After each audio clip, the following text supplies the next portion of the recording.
با خدای تو شکست دادش امی دکتر نجیب قهرمان دوران برآمد، دل پاکستان اسیا کرد و نمو کستیزنا و نمو قدر در دل داشتن که باز آمدن بیچاره را از مابین ملل متحد کشیدن.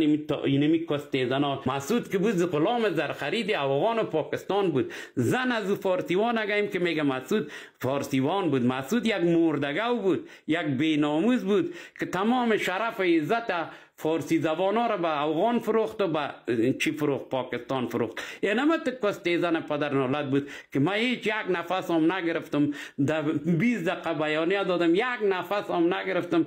و اینمی کستیزن از خاطر که من این بسیار یک نسل پدر نولد داره. این مردگو چیزی که در تیک تاک میبینین، کنی کسی پدر نولد، اگه فایشه، اگه هر چی میبینین از این نسل مسعود مردگو، از این پنشیر. یک پنشیری با خرد مرا تو نشان بده، یک پنشیری را نشان بده که دو نزنه، که یک پنشیری را برای من نشان، او من میدم دان مادرتان شاش کنم.